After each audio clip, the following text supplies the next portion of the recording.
রাজবাড়ী জেলা, যেটা ঢাকা বিভাগের একটা জেলা। আমি আজ আপনাদের রাজবাড়ী জেলার কিছু বিখ্যাত দর্শনীয় স্থান আপনাদের ঘুরে ঘুরে দেখাবো। আশা করব যে প্রথম থেকে শেষ পর্যন্ত আপনি ঘুরে ঘুরে দেখবেন। আমার এই যে পিছনে দেখতে পাচ্ছেন, এটা আপনার রাজবাড়ী সরকারি কলেজ। আমি প্রথমে ঢাকা থেকে রাজবাড়ী যাওয়ার পরেই একটা রিক্সা নিয়ে পুরো রাজবাড়ী শহরটা ঘুরছি। এই যে দেখতে পাচ্ছেন, এটা হলো রাজবাড়ী সরকারি কলেজ। দেখতে থাকেন রাজবাড়ী সরকারি কলেজের ভিতরটা। তখন টুকটুক করে বৃষ্টি হচ্ছিল, আমি বৃষ্টির ভিতর ভিডিও করছিলাম। এরপরে চলে আসলাম আমি যে রাজবাড়ির যে রেল স্টেশন, এই রেল স্টেশনের এখানে এই দেখেন, এখানে দেখতে পাচ্ছেন, এটা হলো রাজবাড়ী রেলওয়ে স্টেশন। অনেক সুন্দর, মানে পরিবেশটা অনেক সুন্দর ছিল, কিন্তু হালকা বৃষ্টি পড়তেছিল বলে আমি বেশি ভিডিও করতে পারিনি। যতটুকু পারছি ততটুকু করে নিয়ে আসছি। এরপরে চলে গেলাম আপনাদের নির্মল মিষ্টান্ন ভাণ্ডার। এই নির্মল মিষ্টান্ন ভাণ্ডারের মিষ্টি খুবই মানে বিখ্যাত এখানে।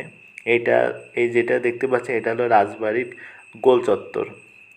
এরপর চলে আসলাম রাজবাড়ী শহরের যে সরকারি বয়েজ হাই স্কুল আছে, সেটার ভিতর একটা বিল্ডিং আছে দেখতে পাচ্ছেন, এটা হলো লাল ভবন নামে পরিচিত।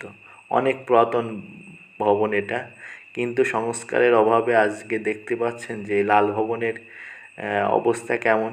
অথচ এইটার একসময় অনেক ঐতিহ্য ছিল, ইতিহাস ছিল, অনেক জাঁকজমক ছিল, কিন্তু আজ সংস্কারের অভাবে এই যে লাল ভবনটার অবস্থা কেমন হয়ে গেছে।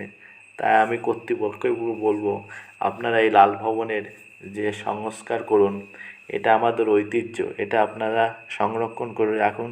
দেখবেন যে বিভিন্ন পর্যটক এসে এটা আরও ভালোভাবে অন্যান্য সবার কাছে উপস্থাপন করবেন।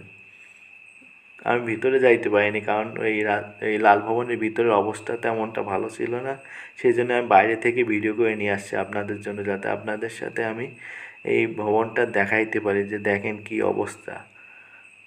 এটা আগে অনেক সুন্দর ছিল, কিন্তু এখন এটা সংস্কার হয় না বলে এটার অবস্থা এখন এমনটাই হয়ে গেছে। যাক, এটা কর্তৃপক্ষ দেখবে। এই যে আমি সেই নির্মল মিষ্টান্ন ভাণ্ডার থেকে মিষ্টি কিনে খেয়েছিলাম, এই যে 1 পিস 50 টাকা নিয়েছিল। এরপর সব শেষে আমি চলে গিয়েছিলাম পদ্মার পাড়ে। কি শান্তি এখানে!